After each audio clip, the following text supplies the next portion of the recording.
William, hopefully your favorite videographer from Two Hats Publishing. I welcome you to another Two Hats special of community events. Let's look in and see what's really happening. All right, we getting ready to, is that more comfortable? Okay, we're ready to convene our monthly meeting of the Lions Homeless Forum. And my name is Leon Holman, Ricky Red, and myself are co-chair. Come on up and introduce yourself. Hi everyone, I'm Natalie Martinez. I'm with MDHA. So previously Siobhan was the coordinator for this meeting. I'm the coordinator moving forward. Happy to work with you, happy to speak with you. All right, now we start this meeting in a traditional way. We introduce ourselves, starting, since nobody's over there, I'll start right here. You young lady. That means you. I'm Deborah Payne. I work with Secret. I'm a medical intern for Work Past Hospitality. What was that last part? Work Past Hospitality. And what is that? It's a job training program. So they offer hospitality and then they operate construction. Oh, okay. Hi, I'm Shanae Wise. I work for City School Opportunity Center in South Dallas, and I'm their food service and hospitality program manager. Okay. I guess we'll go right here. Stephen Kirk, I'm trying to sign up for some housing. I'm getting signed up for housing. I'm trying to find out more. Okay. Charles Piano, I'm with the Student Art Program. Okay. You sir? Huh? Introduce yourself. You talking with my mouth full. Okay, well, no, go ahead. Take care of a baby. Okay. All right. I'm Gabby Kidonet. I'm Commissioner Daniel's office. My name is Lamont. I'm just here as an interested bystander to keep up on the new information. This is our videographer. I don't know whether he needs to introduce himself, but he can. I'm also looking for a warm body for the next 2 days. Which could you elaborate, be a little more specific? A lot of warm bodies around. You know I do videos, so I mean, you're going to get videoed. I got to go down to the fair. Okay, so you're saying you have a paid position for somebody to help you do your video? Right. Is that correct? That's right. Okay, that's what we need. And in the back, ma'am? I'm Alice Harrison. I'm a library associate here, and I work for Home Convention Program. Okay, all right. Okay, you want me to go down the agenda, right? Okay, now, since we've done that, now we have our agency spotlight, the City Square Work Path Hospitality Program. So, ma'am, you can come forward and do your presentation. Oh, I forgot to mention, the refrigerator and the microwave are off limits for this meeting. Donuts and coffee only. Did everybody hear that? The refrigerator and microwave are off limits, donuts and coffee only, okay? All right.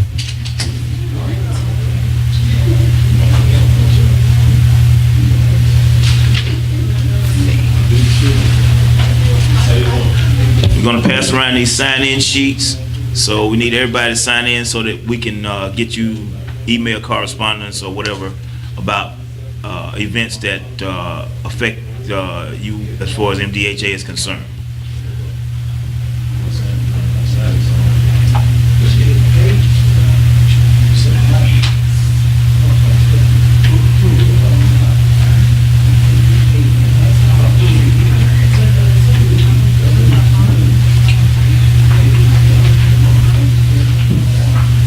Do I have to talk in the mic? Not if you don't want to. Okay. I mean, well, somebody way back there, maybe so. Good morning.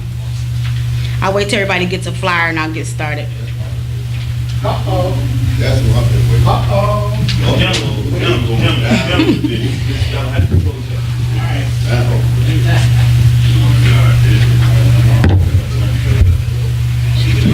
And I just saw Siobhan at on our campus, like right after you emailed me. She was on. I think it might have been that same day she was in the cafe eating lunch. That's what she told me about.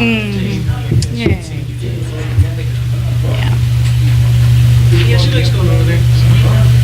like to eat. We all like to eat. It's about the same as going downtown. Price is a little cheaper, and at least it's a fundraiser. It pays back to our program, so it's a good deal. I'll probably do that so I can keep myself on track. Let me get a brochure.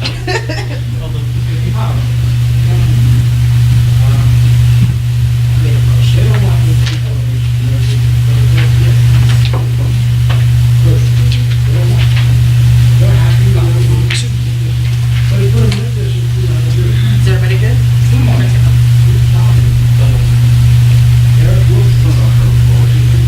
All right, so everybody has pamphlets and flyers, all that good stuff.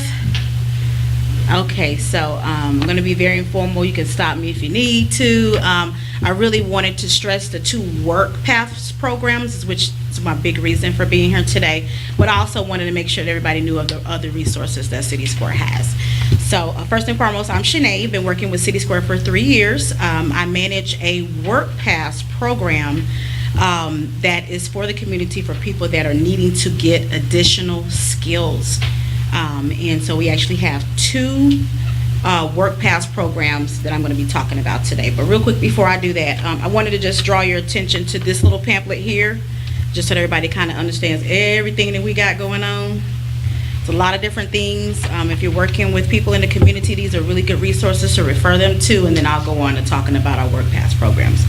But don't forget about our opportunities for AmeriCorps. One of my AmeriCorps members are here. We've got Debrianne, she's doing AmeriCorps. We have an AmeriCorps on our campus for people that are needing to do AmeriCorps, needing an internship, needing money for school. It's always a good thing to refer high school students or high school students that are getting ready to graduate to do an AmeriCorps. It's a great way to pay for school. That's actually how I came to City Square. I needed an internship, and that's how I got hired there. So also don't forget about our food pantry. It's open Tuesday through Friday. Tuesday through Friday. You can come in every 2 weeks. That's something a lot of people don't know. Every 2 weeks. And we are not bound by a zip code. If someone's zip code is Frisco, someone's zip code is Oklahoma, we don't look into any of that. So what kind of documentation is required? Well, so we ask for proof of residency and an ID, right? So, but if you don't have that, we're still going to get you groceries, but you do have to be vocal about why you don't have those things. Okay, proof of residency, will that be like a lease? Bill, or a lease, piece of mail? Or, hey, I'm staying with this person, we have a paper for them to fill out for that. No, I don't have an ID, this is why. I'm homeless, I can only take a few things, what can you do for me? I mean, they just have to be vocal. We're not gonna put a sign out saying that we don't accept identification, because we do if you have it. But if you don't have it, we're not gonna turn you away. Okay, so you said that's Monday through Tuesday Tuesday through Friday, 2 through Friday, 9 to 4. 9 to 4. Okay. 9 to 4. 9 to 4. We have Okay. great partners that bring us good food, not expired food. Okay. Healthy food. And it's every 2 weeks, which a lot of people don't know that. It's every 2 Yeah, weeks I versus once a understand that month. expired part. Yeah. Because some people do give out. And then we have, I mean, and you're able to shop. Like, you're not coming in and someone's giving you a pre-prepared bag and you walk out. You actually have a shopping cart. You pick up what you want. So that's the good thing about our food Yeah, pantry. I'm a big look at the dates person. Yeah. Yeah. And there should be something inside of there that actually kind of tells you, because some of the dates will be gone, but we also go by the dates that the state gives us as well as how long we can keep it outside of that date.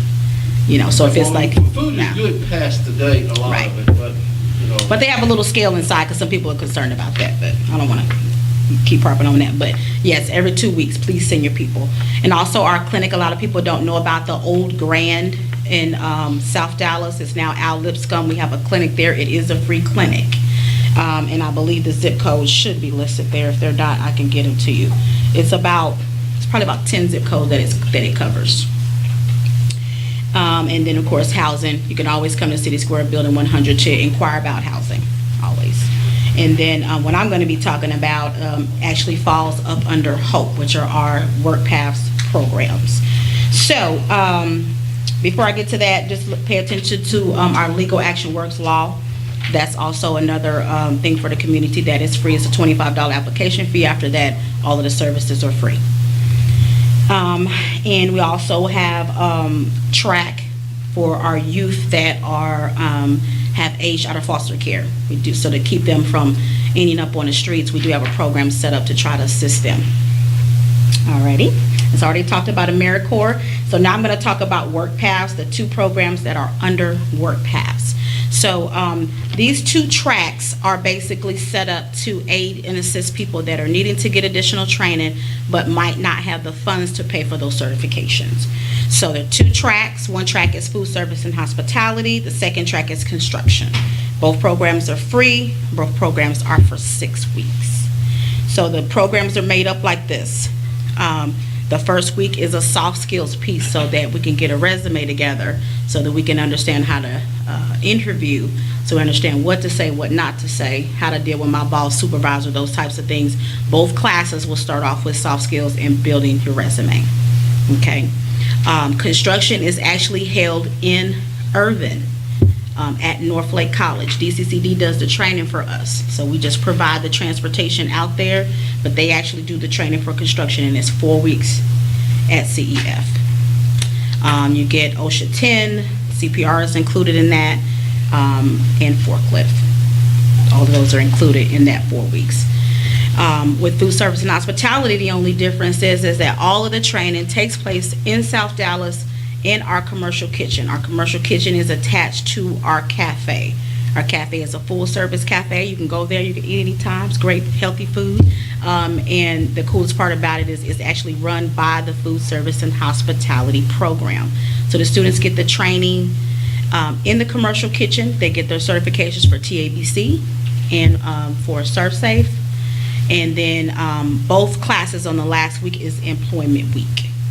Okay, both classes, our goal is to enroll 20 people. Yes, it is background friendly. So we have a lot of partners that we work with trying to help people to get employment. So we do background checks just to make sure that we are sending people out in the proper places of people that will hire them with whatever their background is. Inside of those programs, each student has a resource coach to help them to make sure that they have whatever resource they need to overcome whatever obstacle it is to get through the class. They also will have a group called Financial Empowerment that helps them establish an opportunity to get a bank system again. You can get out of that corner store check cashing mentality and going to get the payday loans and all of that. We have an organization inside of us called Financial Empowerment to help work people out of those types of situations. We also have a workforce worker for each person, each department. Someone for construction and someone also for food. So when it comes down to looking for a job, they're not lost. We put them in front of computers, they fill out applications. Most of our people are hired before the classes are over, and it doesn't take them long to get hired after that. Our percentage as far as people being placed is about 92%. We don't find employees and say, okay, hire these 5 people. It doesn't work that way. We do try to coach them on interviewing, what to say, what not to say. We make sure that they get professional clothes from our thrift store, and so we are preparing them so that we can. As long as they complete the class, we prepare a way to put them in front of the employer to have the possibility of being hired. And so that's pretty much both programs in a nutshell. They're supported by all of those services inside of the class, from financial empowerment to the resource coach to the workforce advocate. All of those are pieces that support the students while they're in both programs. And that's pretty much it. And then we have a really big graduation. All right. Yes, sir. What happens at the 1610 South Northwest? The food service and hospitality program does. And in restaurant? Not inside of the restaurant. And there's a place outside, kind of a cold prep place. That's where the classroom is inside. Okay, sorry. Yeah. I missed my point. You were talking about the restaurant also go there. So the restaurant is run by the students that actually went into the food service program. Okay, that's fine. I'm trying to locate it. I'm trying to get my head around this. It's at the same address, right? Mm-hmm. Same building. So, good question. So the food pantry is building 350. So you'll have the food pantry. Right next to that is the cold prep and kitchen, commercial kitchen. And then right next to that is the cafe. So they're all attached. All right. Yes, sir. Hey, how long does, are these signing people up for housing? It just depends. You know, you would have to go in and inquire. Probably not. As far as city squares housing, it's all slowly but surely trickling in. And depending on what the program is, because of Oh, you got different program days. yeah, it depends on what kind of program you're on. Yeah. Yeah, and what you qualify for, because there's a whole bunch of different Do programs. you know how long you could last for those programs? No, I don't know. I don't know. But I will explain to you just the way it explained to me when I send somebody. So there's not an opening. Program with you. Right, there's not a program. Well, there is a program, but the program might not be open. But this month it might be open because 3 people might have lost their housing. Oh, yeah. Right? So all of a sudden, when you hear somebody get housing, it's not because all of a sudden we got some money from the city and now we can place people. People lose space, and then space opens up. Oh, okay. Yeah, but do we have like open space for housing? Not really. Oh. Not really. Yeah. Yes, sir. Yeah, thank you for about the housing. Let me tell you something.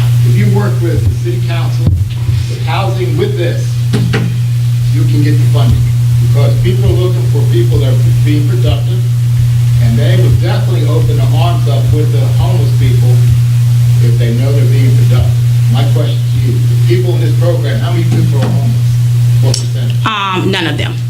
None? No, because in order to do these programs, we did used to, because remember, of course, City Square works 100% with the homeless. That was basically the first thing under our agenda is our vision of what we do. But when we first started the program, seeing that people would come into programs that were on the streets, seeing the completion rate of the people that were on the streets. So our goal is if they come in and they are homeless before they start the class, we try to get them in stable housing. And we do consider a shelter stable housing. Okay, now Yeah. my question is, this is where you can really make a big difference. Maybe change of venue on this, but if they're homeless and they get to begin this program, I don't see any problem where they can get housing pretty quickly if they know they're being productive, and you can definitely be an asset to reduce the homeless population. So this decision was to not take any homeless people. Well, let's go back. Let's go back. So we are funded by the city, and we do have grants that pay for the programs. And yes, it is because of the population that we're working with.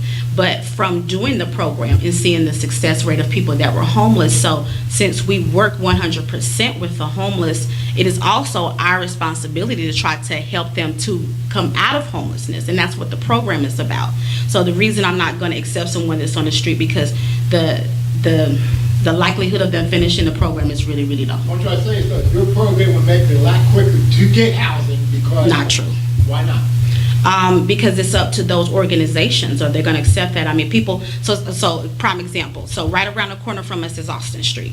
We work with Austin Street one-on-one because they're really, really close by where our services are, and we can say, hey, I can submit a letter to them and say, hey, they're in this program, will you at least try to help them while they're doing the program? They will say yes, because they want them stable just like we do to try to help them finish the program so they can get closer to housing.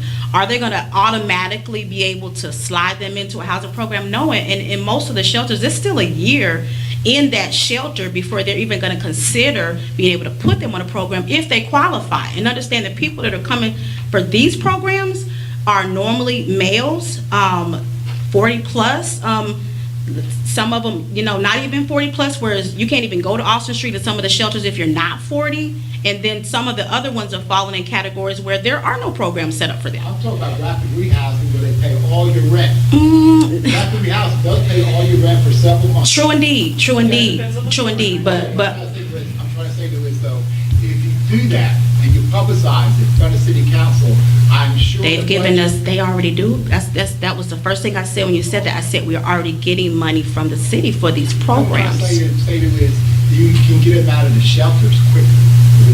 Is this an opinion, or is it something that you know? No, I'm just telling you from working them. It's not a quicker way.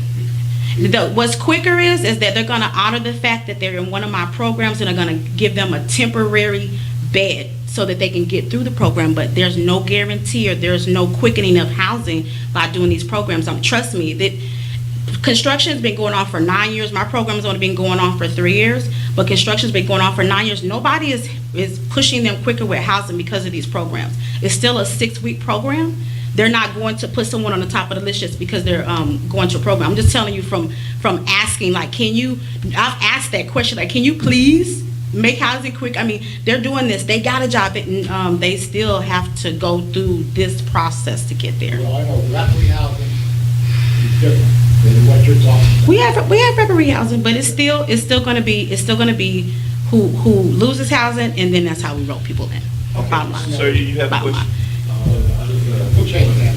Can you take both the culinary arts program and the construction program? No, sorry, we can't afford it. We do pay for the programs.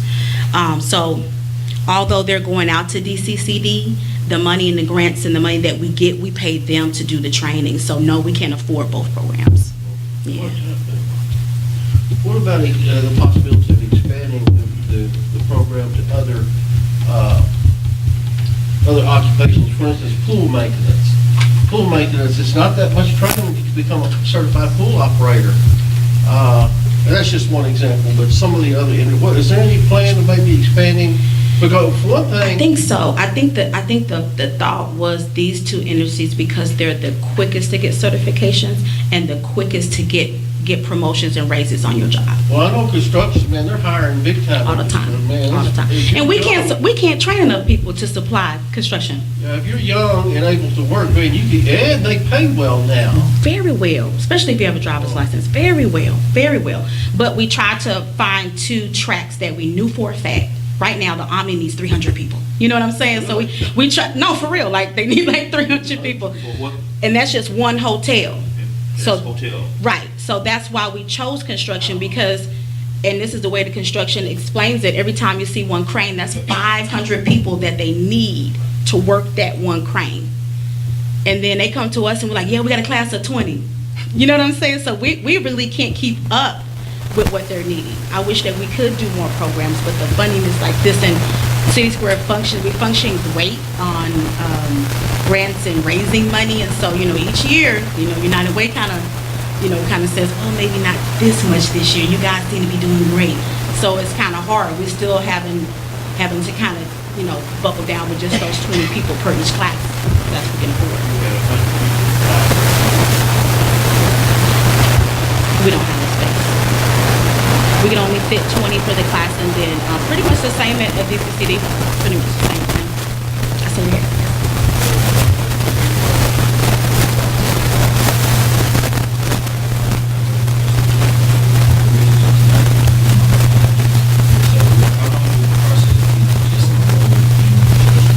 It's not a long process. You just have to come to campus. If you look at the bottom of the flyer, it says that we have information sessions on the 1st and 3rd Tuesdays of every month. If you come to that information session, you can do the application. You're just going to submit an ID and social security card, and then the process starts from there. So our next class starts in April for construction. Yeah, so say for instance, if you came up on Monday and said, hey, I want to fill out an application, that starts you right there. There is a test called TABE.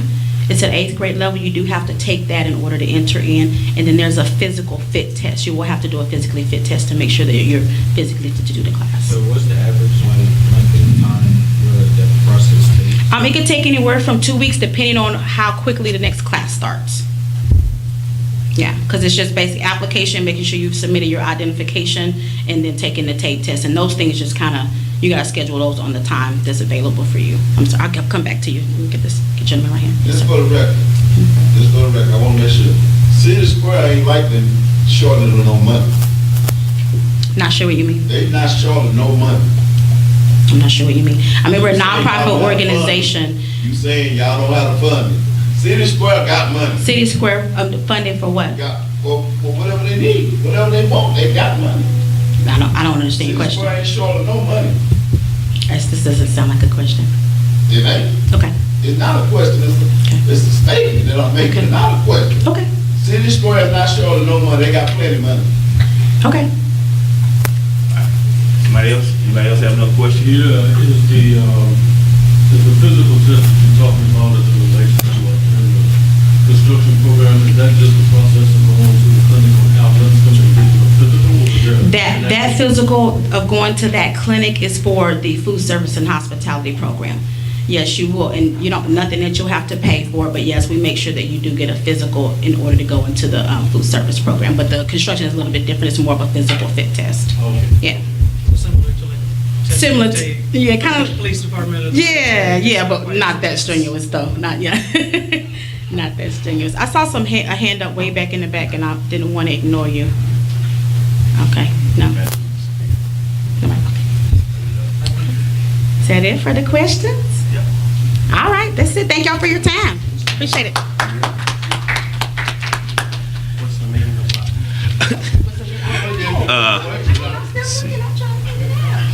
about? We got an hour. Let me see if I can get this thing to wake up.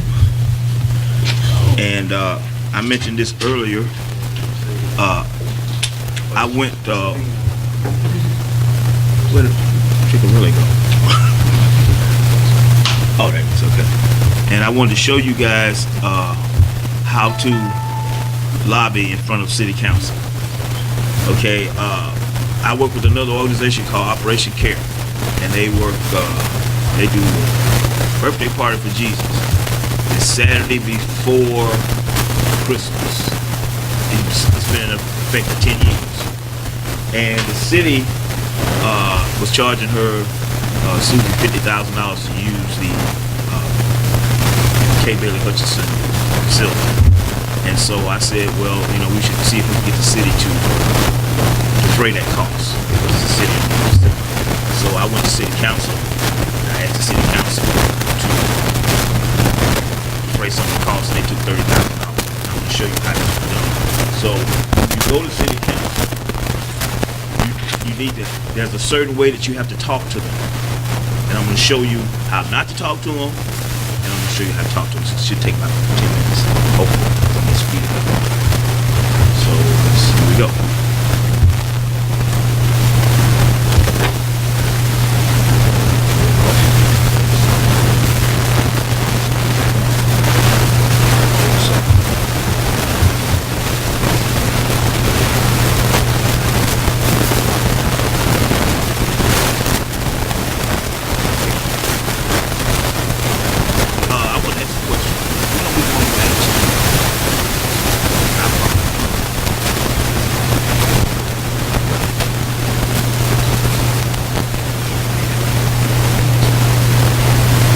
So we're waiting to find out, because it's supposed to be every quarter, is that right? I'll call it.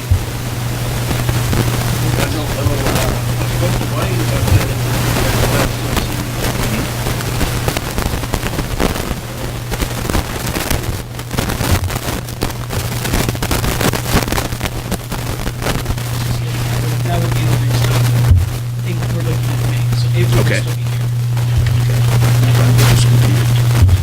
Network to do what it's supposed to do.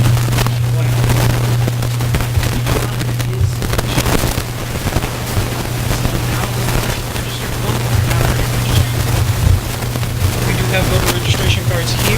All you do is fill it out, drop it in the mailbox, self-register to vote, because again, big election.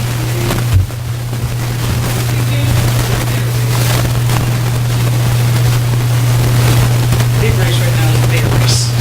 And there's make sure you're registered.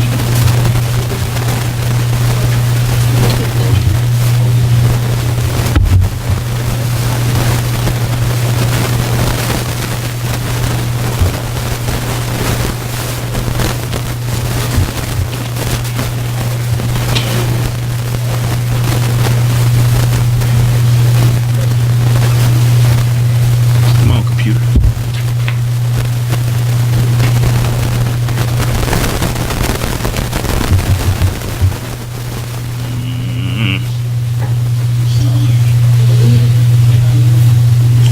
Okay, so while I'm trying to get this thing to get together, somebody, yeah. How can you find out, like, on some of these, like on the mirror race, how can you find out, like, a list of what they gonna be, like, campaigning in?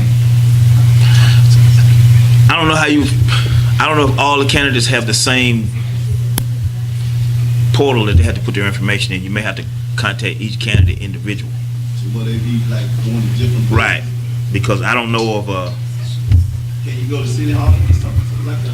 list before they come campaign in there? Typically, they don't have to provide a comprehensive list for everybody. So what happens is, like Mr. Holman was saying, you might have to look for a list of the candidates and then go to their websites to see where they're campaigning. Now, City Hall will usually provide a list of when they're going to come to city places, but if they're going to private places to talk about their candidacy or private organizations, it's just about going to their website. Now, the Dallas Morning News, the Observer, some of the local publications, they are writing articles about it and putting all of the candidates, in one article and then listing this is their next appearance. That's usually just by timing and the next appearance. They're not usually. Yeah, honestly, that's the best way I could find all the candidates, because I didn't know there were 12. I thought there was a little bit less, but there's actually 12 mayor candidates.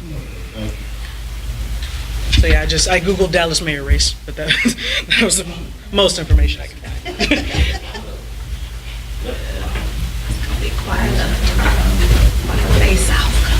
Yeah, and keep in mind that in those 12 candidates, there's like a handful of local activists. There's 2 former state senators that have relinquished their positions for state senator to run for the mayor race, and yeah, apparently you have to relinquish certain, and I mean, people do that for governor races as well. They'll relinquish other positions that they're doing. But you have 2 former state senators and a couple of local activists and a couple of other handful of people that, again, it's a big race, and a lot of them are out there trying to, get their message across. I'm not sure what their message is individually, but. Now, since you right here, can I ask one question? This is why I really came here for. I wanted to get the results of the homeless camp. That's why I focused on homeless. Actually, we will be talking. Yeah, we'll be talking about those results at the April meeting, because they haven't finalized some of those things. So they're gonna announce them at the State of the Homeless address in 2 weeks. So Carl's gonna next. So how can I get a copy of it? Next Thursday. I'm not allowed to come down. That's why I came here to get. Well, no. And the results aren't released until after the meeting anyway. Then MDHA will usually post whatever they've listed on their website. But no one, not even the cities and the agencies that collected the data, no one gets those results until after. So it'll be news to everybody when Carl starts talking on the day of the State of the Homeless address. Next Thursday. But yeah, next Thursday. But yeah, Siobhan is scheduled to come in April to talk about the data that's going to be reflected at the State of the Homeless address. So if you want to attend, it's open to the public, isn't it? Out there, Goodwill? It's at the Goodwill. I'm not entirely sure how open to the public, certainly, but you can go to the Eventbrite and get an invitation to that. Yeah. And the link to the Eventbrite is on MDHA's website as well. It's not me, it's you. I've got it up there, it's just not reading your computer. There it is. Nope, it flashed and then went away. Try it again. PC not connected, there you go. Oh, there you go.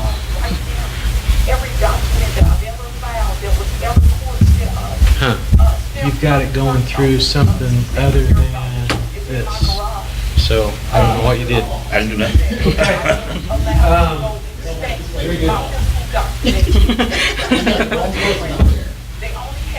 Can y'all hear it? Since 2013 and handhelds in the amount of 1,700 pages. In order to understand how 99.9% Now this is how you do not talk to them. officers on the Brady's list was set up to fail, is to understand how cover-up from 2009 to 2013 could take place. I humbly endured to be able to give it back in peace and truth to say minorities are not granted white privilege.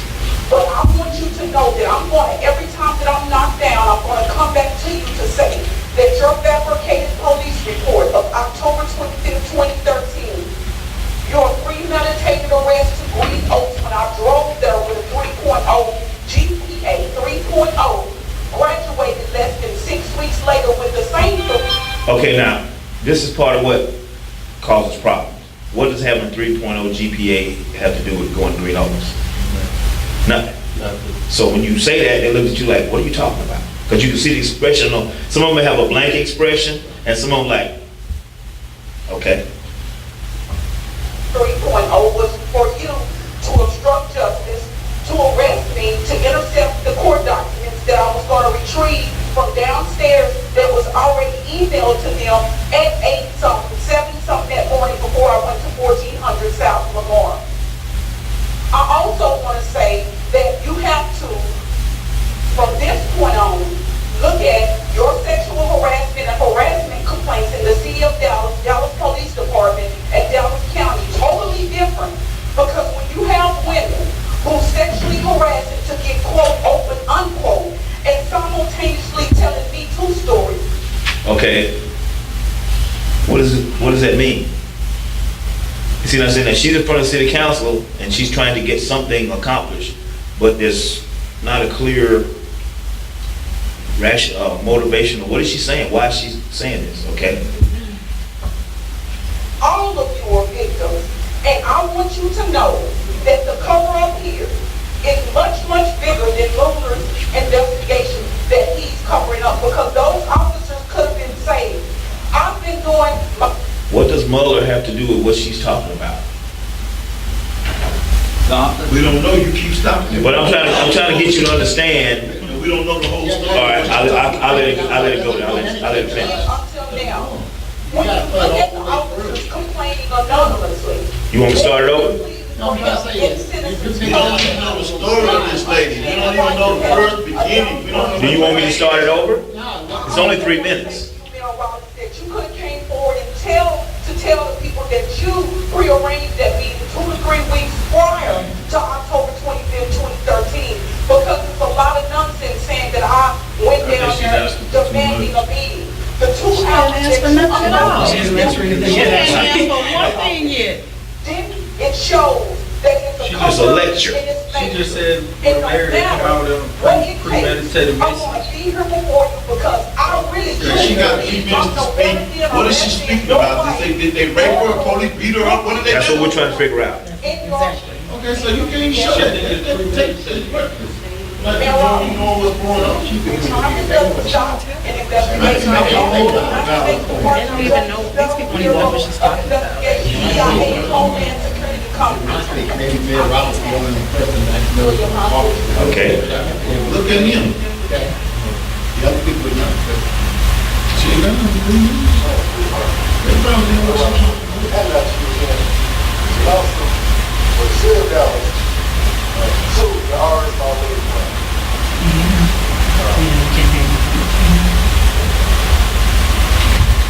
She's not talking to you. Yeah.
found out you all, your family on slaves. Ain't nobody heard from John, and the ministers, the black ministers, you went to churches, you went all around to the churches, and I don't know what you told them you were going to do for the black.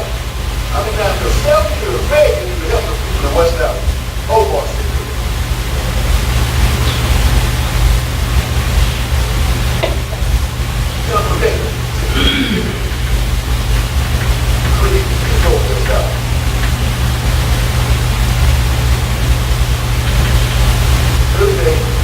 Anybody, any white person, any black person, city manager, anybody, in the FBI, they say, where is $1 that the city pays for the blacks, not the whites, they move the whites, move the Hispanics.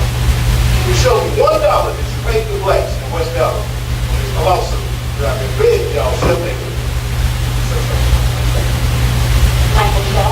Okay. Now,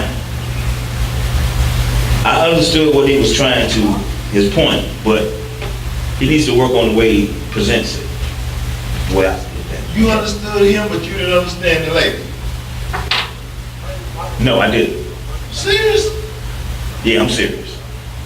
This man talking about some per diem shit that ain't gonna never happen. Okay, first, second of all, we can't use profanity in here. He talking about some per diem crap. Okay, well, whatever. Okay, now moving on, okay? No sense at all. Okay, but what I'm saying is you're interrupting.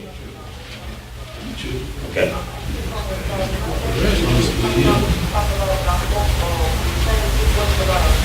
All right, now I'm gonna go to me, so we can move on and do something else.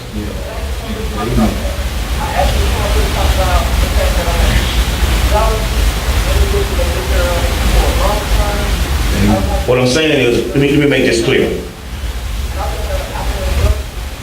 I am not going to be disrespected in this position, okay? Now, I made a statement, and that's it.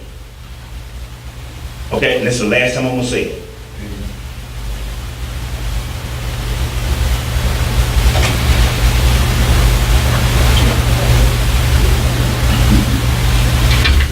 Now, this gentleman has been here before. Right. Who's that? What's his name? Homeless have, Right. Richard, forgot his last name. Sheridan. Sheridan, yeah. Richard. Now, I want you to listen to how he talks.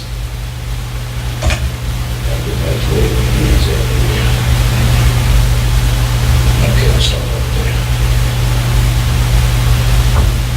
Let me speak about the situation with our homeless and sleeping in public. A little bit of background, Dallas was unconstitutionally stopped our homeless from being fed for up to 63 years. Boston was settled in 2004 and was now allowed to continue. Dallas has violated our homeless constitutional right of free speech by stopping them for dating. In 2016, the National Law Center on Homelessness and Poverty put Dallas in the call of shame for aggressively enforcing its mental health ban. Now it appears that Dallas is violating the 8th Amendment right of our homeless by imposing cruel and unusual punishment on the homeless before they sleep in public places. I'll begin with these facts. Between January 1st, 2012 and November 15, 2015, an approximate 3-year period, Dallas issued 11,000 sleeping in public citations. There where that came from. Following excerpt from the New York Times communicate the fact that Dallas may be violating the 8th Amendment rights of the homeless by ticketing and jailing the homeless that sleep in public. Laws publishing homeless people for sleeping in public are cruel and unusual punishment for our rules. And the article is based on what happened in Boise, Idaho, places. This is working with the city of Dallas and the homeless director. Prosecuting homeless people for sleeping on the streets where there is no shelter available as a form of cruel and unusual punishment. They violate the Constitution and federal and community court. The case number 2 ordinance is Boise, Idaho, that makes a crime to sleep in camp in buildings, streets, and other public places, and protect citizens from the crossing for the fugitive. 6 homeless people who have been convicted under the law in the city since 2009, saying their constitutional rights have been violated. After years of legal wrangling, the 3-judge panel of the United States Court of Appeals, the 9th Circuit Court, and the 32-page opinion, 2 pages to the ordinance criminalizing the simple act of sleeping outside public property, and where are our homeless going if they get enough adequate shelter? Whether there or on a blanket or other basis, the panel and the municipality cannot criminalize such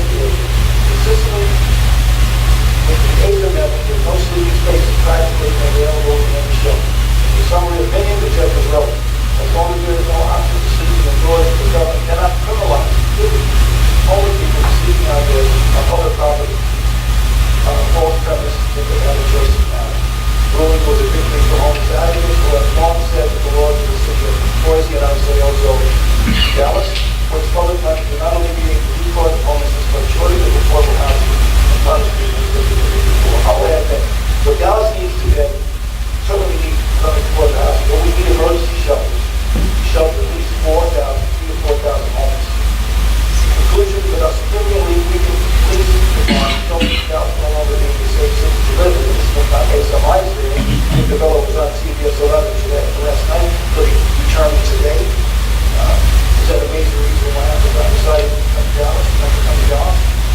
So, again, we need to treat our homeless better than we can treat them. That's for sure. Very much. Okay. Now, you see the distinction? Now, I'm not as good of a speaker as he is, so when I say a lot of times, sorry. Can I ask you a question? How can I get a copy of that? How can you get a copy of this? This is on the city's website. It's the November the 28th city council meeting.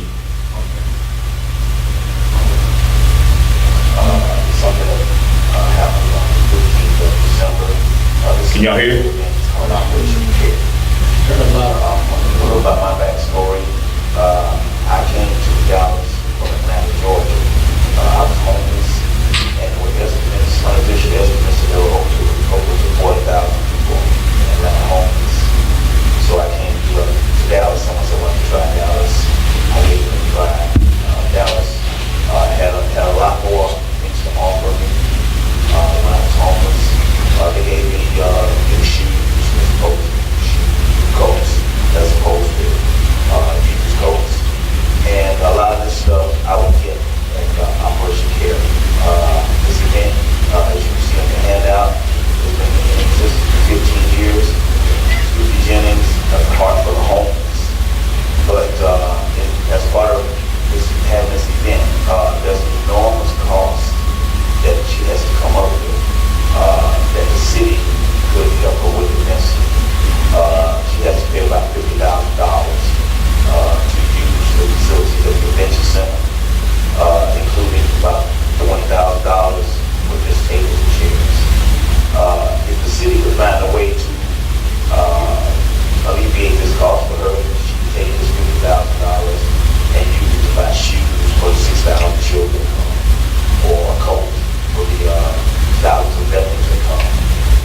Other things that they need, the city could help her with those by cutting off that expense that she has to pay to use the facility.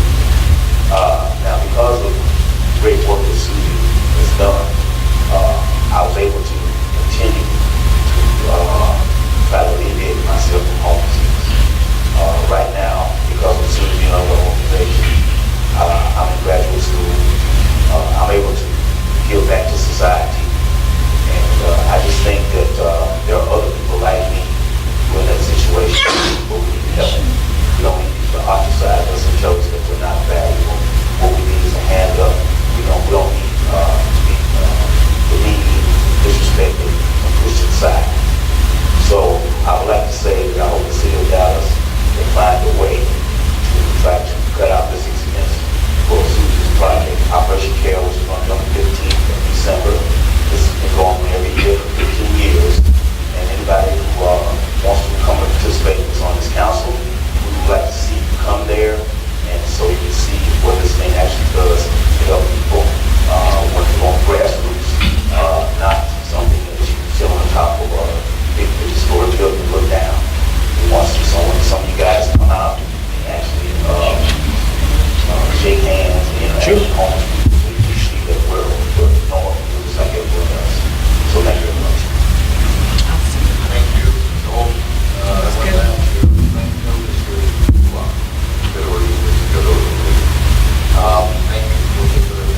Okay, now you heard what the mayor said. He was familiar with the organization. Okay. So right here at the top in the left-hand corner, you can see the URL. You can write that down. Over in the top, in the left-hand corner. Can you see that? So it's dallastexas.swagit.com. And that's going to list, but there's also, is there? Those numbers are important because they'll bring you directly to the video. But if you can't find it by the numbers, you go to the November 28th city council meeting. That's what I got wrote down. Right, so when you go to the city council website, let me go back here if I can take it back. You go here to the city council video stream, and then you scroll down to November 28th city council agenda meeting. Got it? Okay, now that is how, now, like I said before, they took $30,000 off of her bill. But you have to talk to politicians the right way. You can't lecture them, especially when your data and your facts are unorganized. So that's just an example. Well, I'll just make a comment. I noticed that a couple of things, you were specific about what you wanted. That was the fee that they were charging, so for the convention center. Also, I noticed that you weren't overly critical of the system. You were very complimentary of a lot of things. I also noticed that you didn't talk about race. Yeah. Now, we know that that's a problem, but It is. the playing the race card doesn't really get a lot done a lot of times. So we're not denying the fact that When it's a not problem, necessary. But you didn't say anything about that. Because she helps everybody. I thought it was yours was very good. I do have one question though, and that is when you go to the city council, should you mention the fact that you're registered to vote? And maybe even talk about the district that you're in. I wouldn't think it would hurt. Because, voting, there's a certain amount of power in voting. When you say you're registered to vote, they, we got a voter here. Okay, that's a good idea. I just tell a story of something that happened to me many, many years ago. I had a problem, this is a long time ago. I had a problem with something, and I called Al Lipscomb. Anybody remember Al Lipscomb? I wouldn't even. And it took me a while. I had to leave a message with his office, but he got back with me. He called me, and we had a real nice little conversation on the phone about what I was having a problem with. And he said he would do something about it if I could come up with some proof of what I was talking about. He said, if you come up with some proof, I'll do something about it. Okay. And so I just wonder if that might not be an avenue of getting something done, is call the councilman, get in touch with the councilman of the district that you live in, and talk to them personally, and also mention the fact that you registered to vote. And so that's just some observations there about. And that's a great point, just because most councilmen, and then even when you go up to representatives and state senators and your House of Representatives and your U.S. senators, they have clerks that are responsible for fielding those calls when you call, when you email. So they have to field them, and then they pass them along to their councilman, whoever they're supposed to represent. And that's, it's great to tell them, you're my councilman, I live in your district, I'm voting here, and this is my concern. So that clerk has to pass that along to them. Now, their response time, like you said, it took them a while to get back to you. Yeah, it took him a while to get back to me, but but when we talked on the phone, he was in no hurry to get rid of me. We had a nice little conversation of about 10 minutes or so about the problem I was having. And so, Mr. Chickren? Yeah, Ricky, tell us why you don't speak in front of people.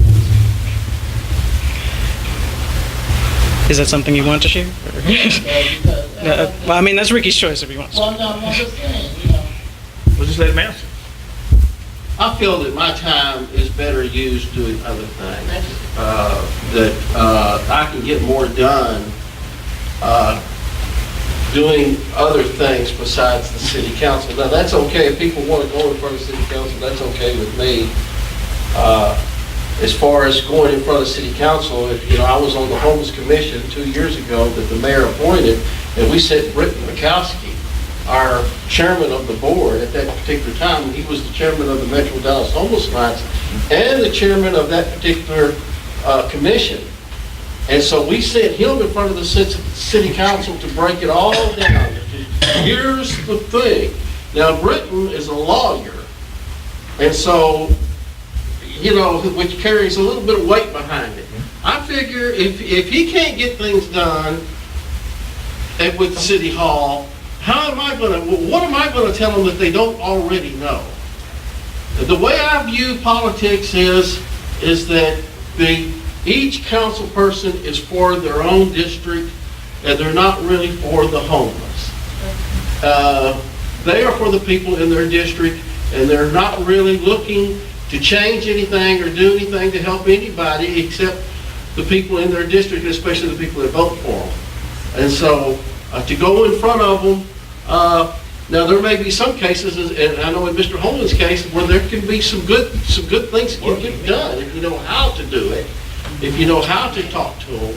But as far as, now you can go in front of city council if you want to. When I was a few years ago, when I had the cable, when I was at a boarding home, we had cable, I used to watch that city council station. And what I noticed is that most of those council members were not paying any attention. That they were on their cell phones, they were on their computer, they were taking notes, and they're completely, totally ignoring everybody that comes up there. And so, I don't really appreciate the question, by the way. That's a personal attack on me. So you're trying to find fault with me, which is what you do, and I find fault with you. You know what I find fault with? The fact that you don't ever say anything good about anything. All you do is criticize. And you know what? That's the easiest thing to do, is to tear something down. And so, you need to rethink your whole position on everything. Okay? So there, next. I have something to say. He's not in here, but it's about what I really did like about what he did is he actually started with a personal testimony. Is what I like, because people that we're serving and people that are on the street and people that are homeless, they look at me, they look at people I work with as if we don't know. People are not working in nonprofit making all this money because it's about money. We're trying to serve people, and people have no idea where we've been. And so I like the fact that he had a personal testimony and attached himself to the organization so that people in the community know, look, I was homeless too. I don't go around telling people that I was homeless at one time, but people relate to me when they talk to me. So I like that he made it personal. So then I think the city council then started listening. You're not just talking about, I need some money for this organization, but look, this is what this organization did for me. And it's usually a more effective communication approach. It is, because people want something to attach. Yeah, they want attached. They want a connection to what you're talking about, and that's what I liked about what he did. And typically, if you kind of spit out a bunch of facts or statistics to people, whether they're city council or otherwise, sometimes they absorb that, sometimes it tunes out, sometimes they're like, okay, whatever. But when you do attach a personal face, this is, I'm immediately Leon is telling me this, and this is, Mr. Holman's story. Okay, and then you transition it into what you're actually asking. And there was some money there the whole time. Look at that. And then he got $30,000. He gave his ask, wherein the first lady, she didn't necessarily give an ask. She didn't give a direct ask. And then the second guy, he had two legitimate questions. They gave you money. We haven't seen where it's been distributed, and in what way does it benefit the African American community that we're supposed to go to? But you kind of littered it with all this other kind of stuff that they didn't want to hear, so they didn't feel compelled to answer those questions. So I think that is a good take. Yeah, it was a great personal testimony transition into what I'm asking for. It is an effective communication. He's right. I bet you read it right about they don't care, because I've had many people want to speak. They're in a position to change things. They don't want to speak because the city council doesn't care about the homeless. No-go, Harold Coleman, okay? Got the Stu Pot, red hair lady, green lady. Dr. Woody. About everything. Yeah, I think they're James ready to die. All around. Nope. I think it's good. Okay, but I'm just saying. Shut your mouth. Right. Inappropriate. That's inappropriate. That's inappropriate. That's inappropriate. To say that about my boss. That's inappropriate. Okay, what I'm saying to you is that. Here's the thing. Here's the employee. It's crazy. Let me tell you something. Yesterday it got pretty ugly at the Salvation Army. And in fact, they were very quick with it. All right, now, I'm just saying to you, if these people were sitting and be critical of the city council, I think there might be some change if they stick together. But when they don't say nothing, the city council has got them over their head and they're winning. Now, if they just have it passed and consistently do it in one meeting, have 10, 12 people on who's who and speak up, and there might be some change, but I'm just saying to you And that is a legitimate concern, that yes, we all need to speak from the same perspective. because Can I tell the guy something? No, I like no. I like what he said. Sir, I like sir, what he said. And sir, I love there are certain ways to express yourself in the meeting, okay? No, I will tell you, I like what you But said. I appreciate that, I appreciate that. But allow him to finish his comment, raise your hand, and we'll call on you, okay? My bad. you know, it gets very frustrating now, all right? And you gotta be critical. There's nothing to talk about nice to the homeless about the city council, all right? Well, here's the thing, the communication style. People are not really receptive to when you're overly critical to them and you don't frame it in the sense of what you're actually asking.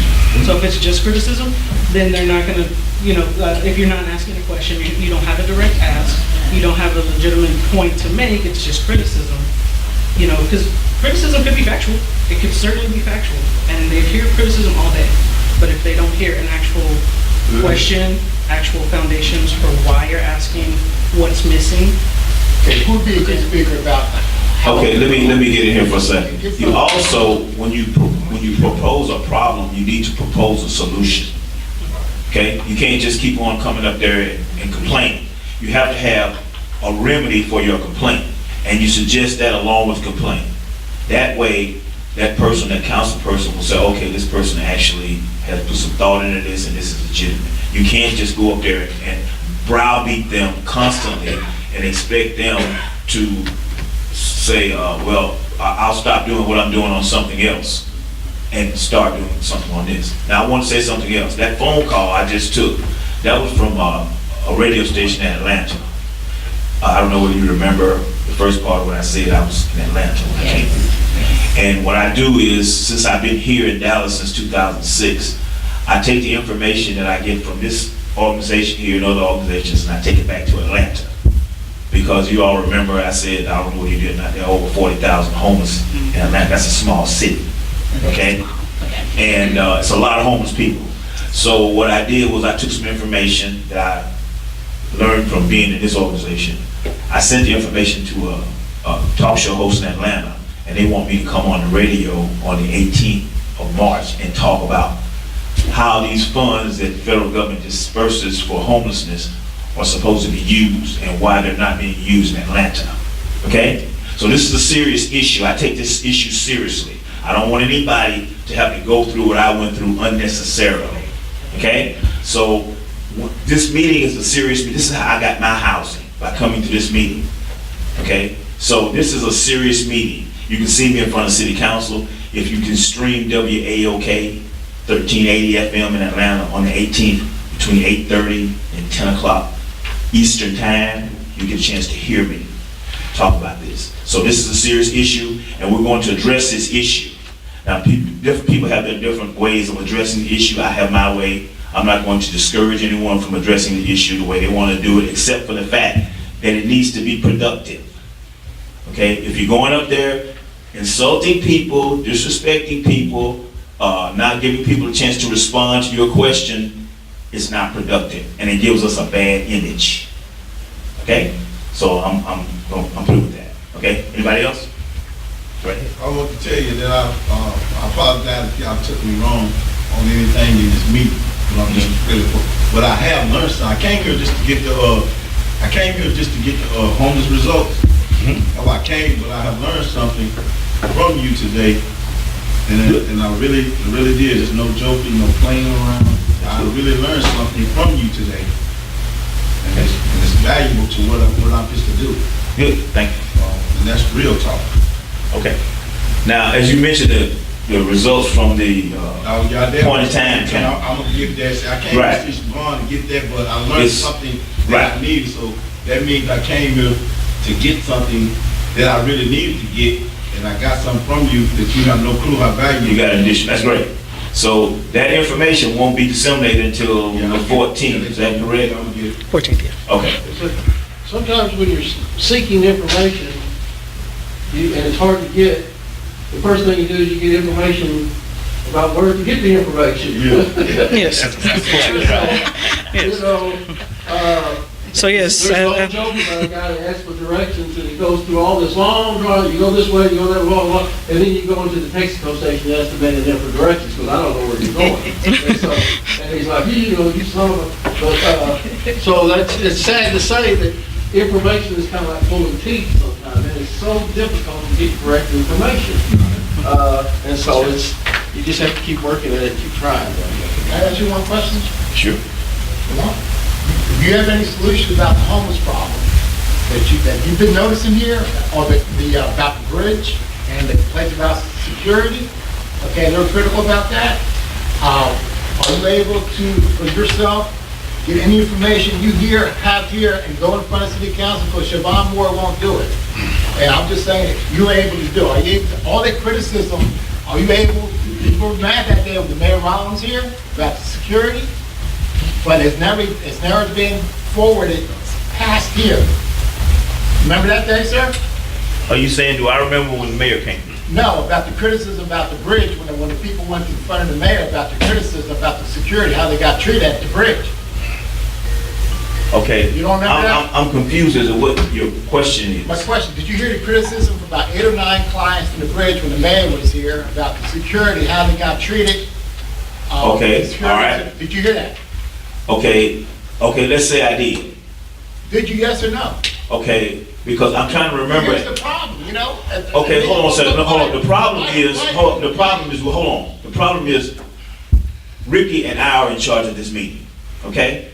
And if I give you an answer to a question, we need to move on. I told you I did hear it, then you that's not appropriate. It's not going to be tolerated. Okay, but what I'm trying to ask you, ask me the question one more time. I'm going to answer it one more time. You didn't answer because 8 or 9 clients complained about the bridge, the way security treated them verbally and physically at the bridge. Okay. That was a concern. Now, okay. After that meeting, it stayed here, and nothing got taken care of. Okay. What was supposed to happen? Something. Okay, but see, that's the type of thing that I'm talking about. What is your solution that you have for that issue? My solution, why don't you go in front of City Council and talk about the problem that you heard and I heard, that the clients have the biggest problem at the bridge is they're not safe there because of security. Okay, why don't you go in front of City Council? Okay, show me this problem that you're talking about now, okay? I want you to tell me what date you're going to be there, and then I will be there the same day. Okay? Okay, second week in April. 2 o'clock meeting. What, do you know the date of that meeting? On a Thursday. Thursday? Oh, no, Wednesday. The second. Okay, are you going to be there in the morning or the evening? In the morning. Make sure you call 8:15 Wednesday morning, or Thursday morning. Now I'm going to let you go first, right? And I'm going to ask questions and try to follow up on what you're talking about, okay? Because I don't remember what you're saying. Is there something about I don't remember that you don't understand? Yeah.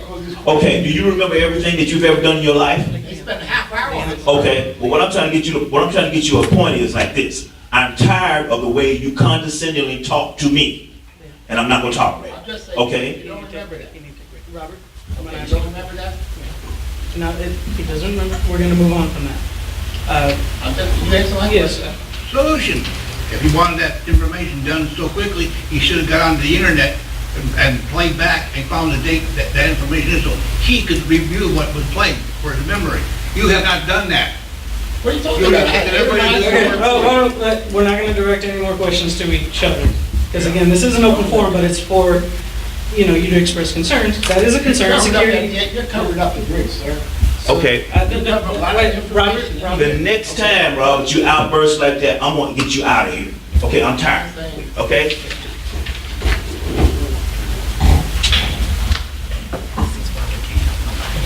So keep in mind that, again, that is a actual concern, security at an agency, and we need to direct that appropriately.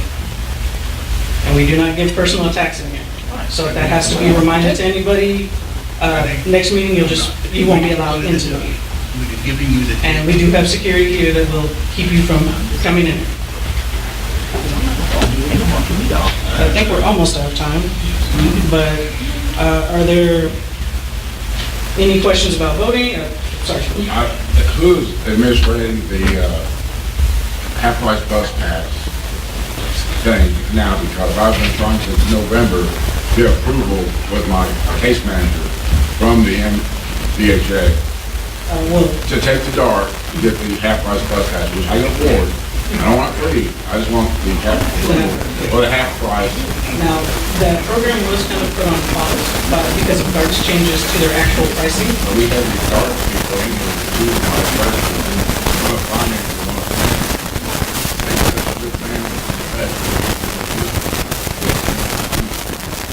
I can get approval from your organization to get on that system. There was a problem.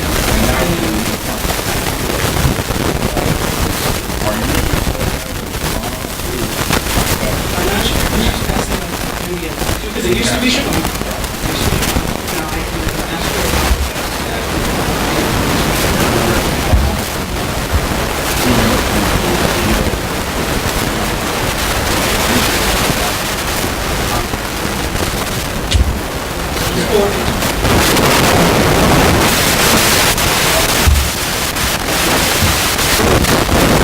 Recently, the staff changes that is being administrated to somebody else.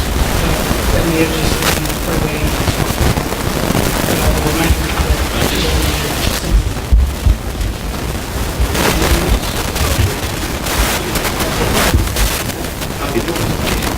Because she's the vice president now. She will talk about that. Right. Yes, she has a different position now. So because of that, we just hired someone on for her former position that is now taking over those duties. So they're kind of trying to transition that over, but there's just five things. Siobhan was responsible for it. You know, Siobhan did a lot of things. So it's a full-on transition. They're secret. Yeah, they actually did. Yeah.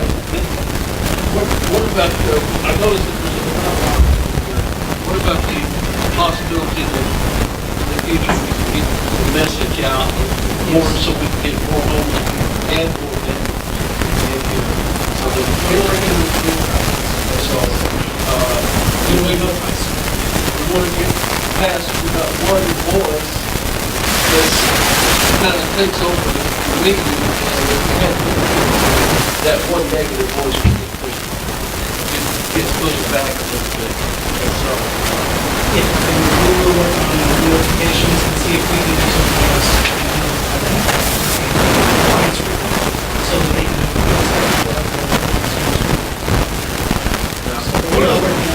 One of the things that I might mention about being negative, we already know that there's a lot of problems. It doesn't really do a whole lot of good to talk about. Okay, if the system was working perfectly, we wouldn't have any problems. But it doesn't really, it's not really productive if you continue to harp on those things that are not right. And just try to go kind of positive, kind of figure out solutions. And that's what we're going to do. And so, that's a good thing. We're here to talk about the issues that we don't really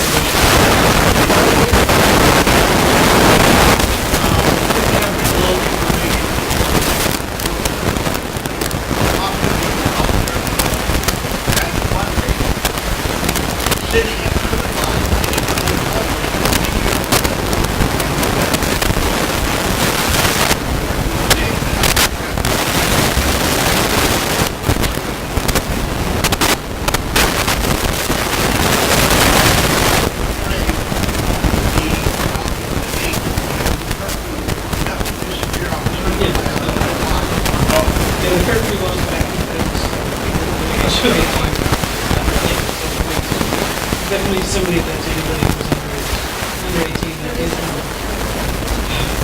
level. It varies on days of the week. And it varies by county as well. Because Dallas County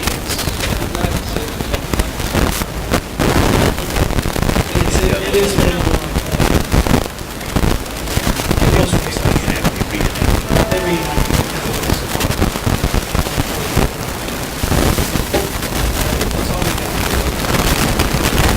Okay, yeah. All right, everybody. So we'll adjourn a little bit early. So thank y'all for coming. And next month we're gonna be here again, same time, same station. So tell your friends, come on back. We need more feedback. We need more information. This is William, hopefully your favorite videographer from Two Hats Publishing. I hope you enjoyed this video. If you like it, please leave comments below, or like, follow, or subscribe to us and get notices of all our videos. We love it, even when you call.